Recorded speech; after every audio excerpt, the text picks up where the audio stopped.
In that part of Europe furthest to the north, where the Atlantic Ocean meets the Arctic, is the Scandinavian peninsula, divided by a long range of mountains. Along the western slope lies Norway. Most of Norway is so steep and stony that nothing will grow, and only 1 acre out of 30 can be farmed.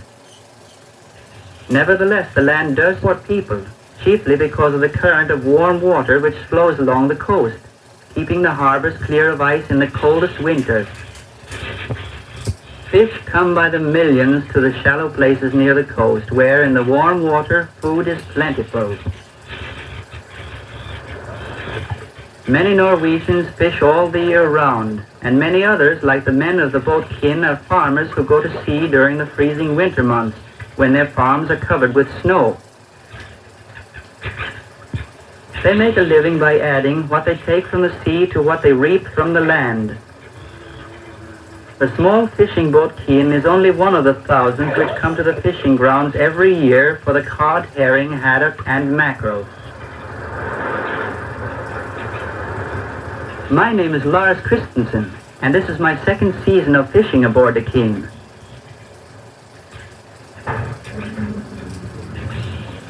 Hey, Lars! As cabin boy of the kin, my job calls for me to do just about everything. Though my father is the captain, I take my orders from everyone aboard.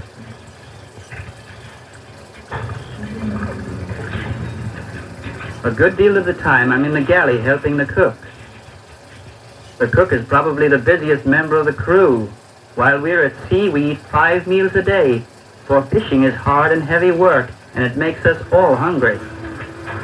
We Norwegians eat large quantities of fish, but our fishermen catch so many that a great amount is either dried or smoked, and then canned for export to other countries. When our holds are filled, we head for port again to sell our herring. This is the last catch we shall bring in this season. My countrymen are great sailors, and they put to sea in craft of all kinds. Along our coast are many aids to navigation which help guide our ships through winter snow and summer fog.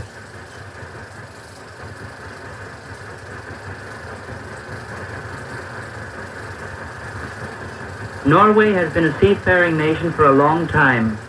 500 years before Columbus, our ancestors, the Vikings, sailed to North America. And now our merchant fleet is the 4th in the world. Most of our large merchant vessels are always far away from Norway, carrying cargoes to and from everywhere.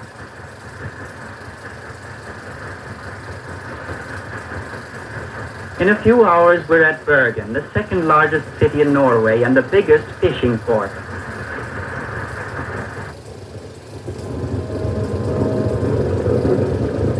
Hundreds of boats are tied up at the wharves close to the fish market.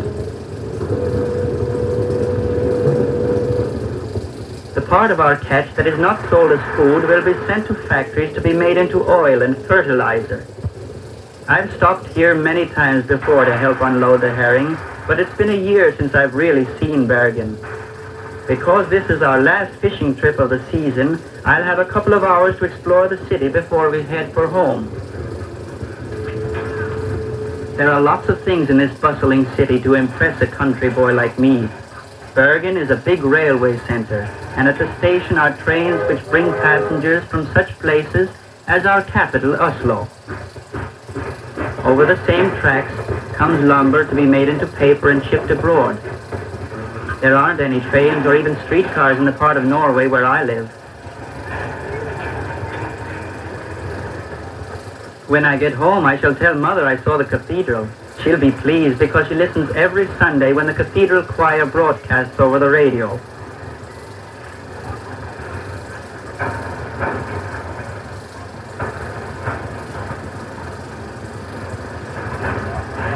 Perhaps more than any other people, we Norwegians appreciate the music of our great composer Edvard Grieg, because every note is about our own forests and mountains and seacoasts.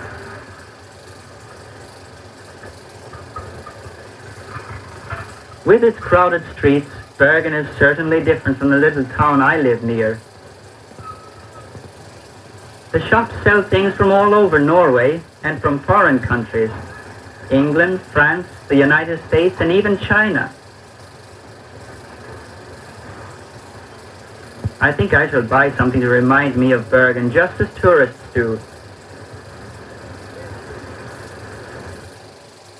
From Bergen, it's taken us all night to get to our village of Floro.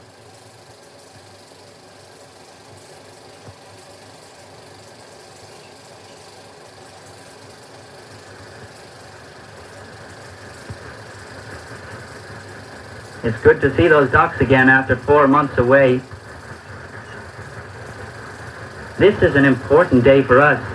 From now on, we shall no longer be fishermen, but we'll take up our regular lives as farmers for the rest of the year.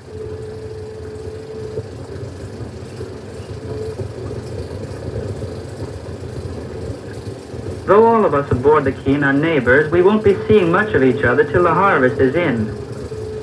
Summer in Norway is so short that there'll be something to do on each farm just about every minute, and mighty little time for visiting.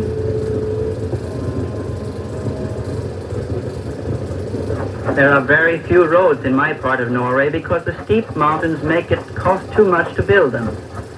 But it's easy to get from one place to another by way of the fjords.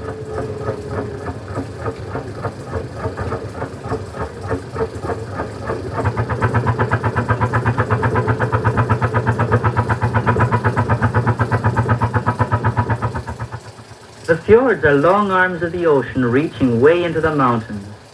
They were formed ages ago when the whole land was covered with ice.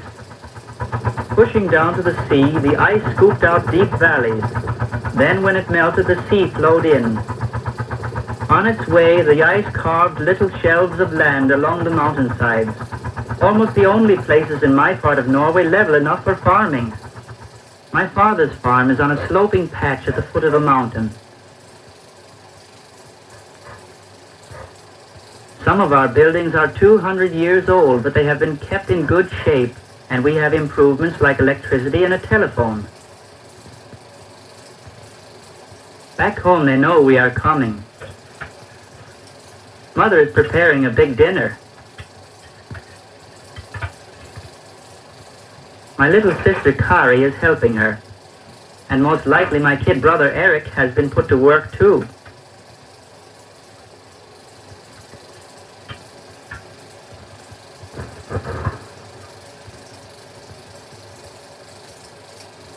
Inger, my older sister, will be setting the table.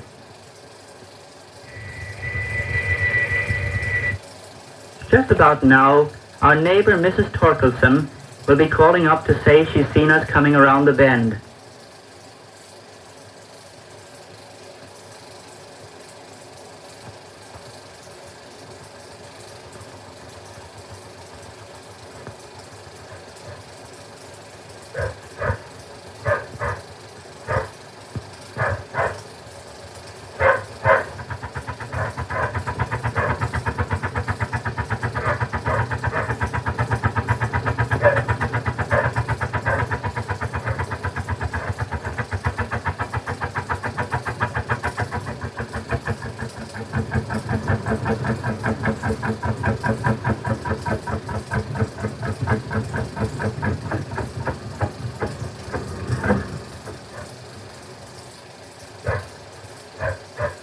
In Norway, we don't kiss, even if we haven't seen each other for a long time.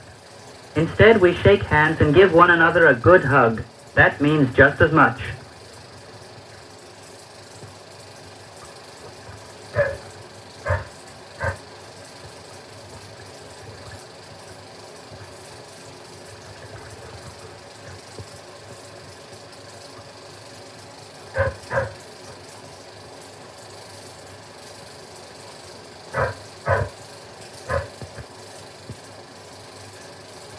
Mother's prepared a fine dinner. It's my favorite dish, beef and mutton with potato dumplings.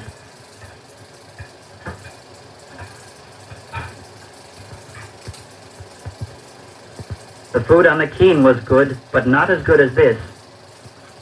In spite of my travels, Inger doesn't think I look much more grown up.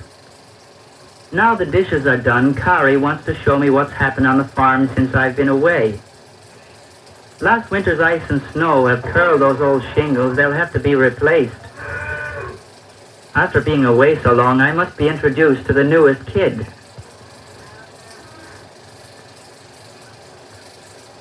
During the next 3 or 4 months, my family will have to raise enough food to feed ourselves and our animals throughout the entire year.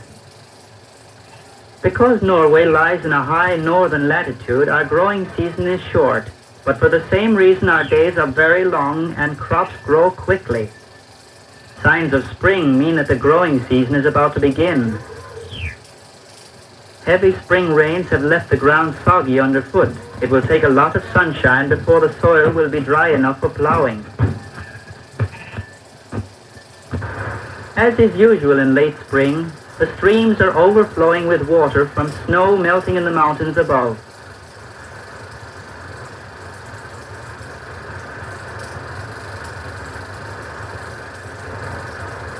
The power of falling water is valuable to Norway, where my people call it white coal, because it is used instead of black coal to produce our electricity.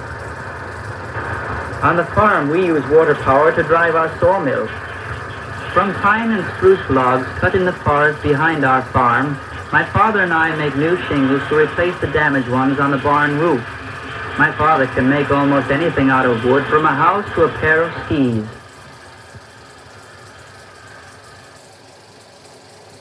The peaks of the mountains near us are white at this season, and even now, in late April, there's enough snow for skiing just a short climb from home. We all enjoy swooping down the mountainside, but to us, skiing isn't just a sport as it is in some countries.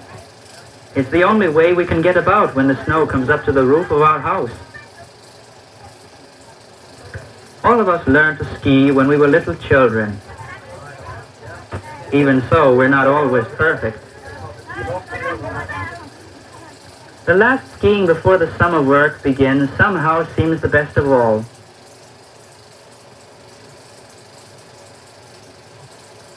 As soon as the sun has dried out the earth, farming begins in earnest.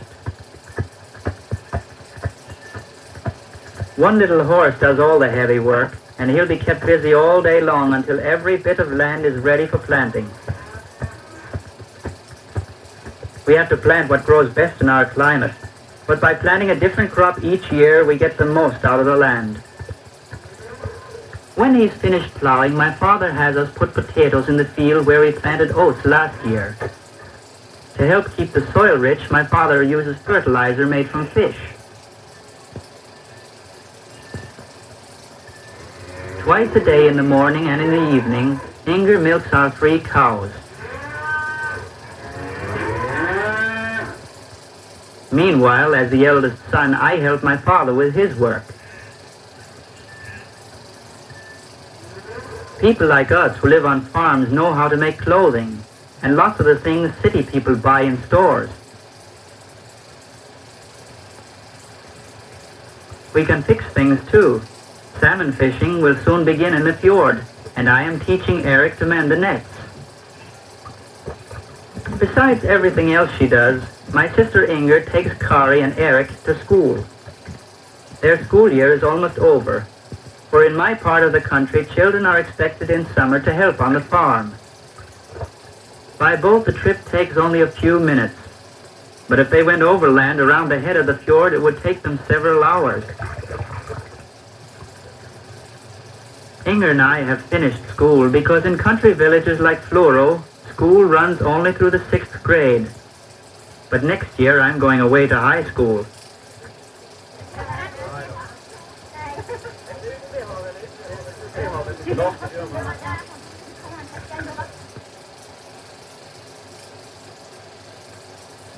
Besides the usual lessons, everyone in the school learns the history and geography of Scandinavia and about the people in other countries.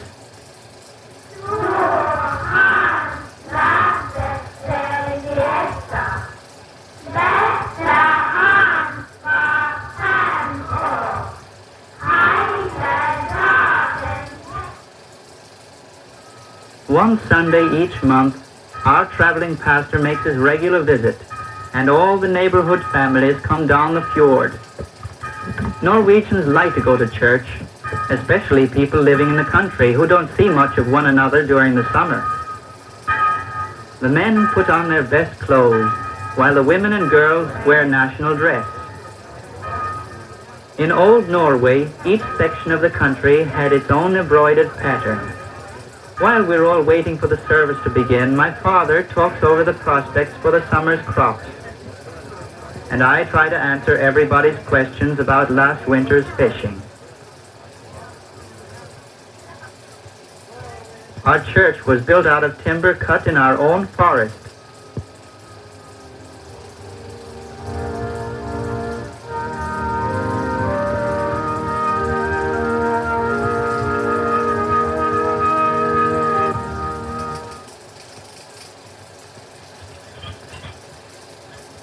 Without looking at the calendar, we know that spring is over and summer is really here. Now the day comes for us to round up the farm animals. My father needs all his fields for potatoes and barley, rye and oats, and the grass on the slopes behind the farm has to be saved for hay to feed the animals next winter. So we children take the cows and sheep and goats to another grazing place. Like that day when my father and I go off to sea every January, this day marks a big change in the life of the household. Until the crops are ready for harvesting, father and mother will be the only people on the farm.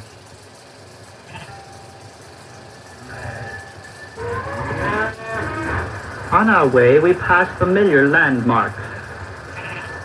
The goats scramble along without any trouble, but the cows have a hard time, and even the sheep have to be prodded. At last, after a good morning's climb, we come in sight of the grassland of the high slopes.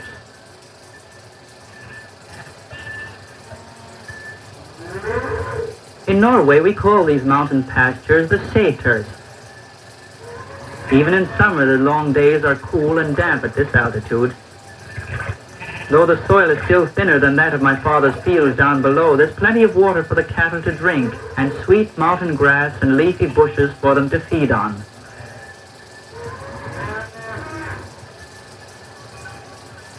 Like the other sæters nearby, to which the other children of the neighborhood are bringing their farm animals, our sæter has a small hut where we'll sleep.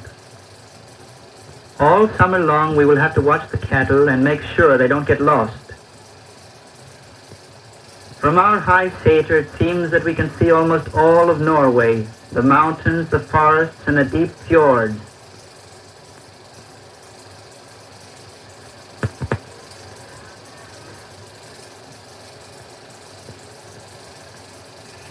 And there, half a mile below us, lies our own little farm.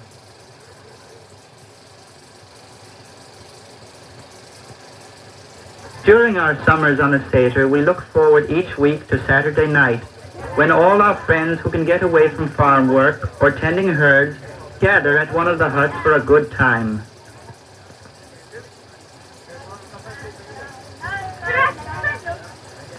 Because it's summer now, the sun will be shining late into the night, and we'll have many extra hours of fun. Further north, the sun never sets for over 2 months in early summer, which is why the northernmost part of the country is called the land of the midnight sun.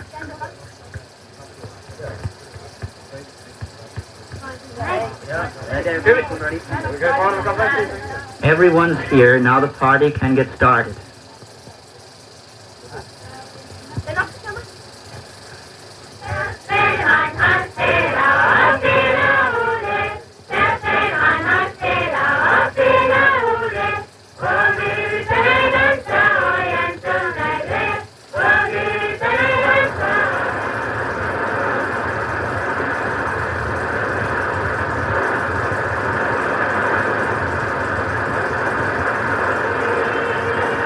All of us, young and old, share a deep love for our mountainous country. We use our land wisely, and it serves us well. And from the waters off our coast, we take a second harvest. As farmers and fishermen, my people have lived well for many generations in the Norwegian homeland.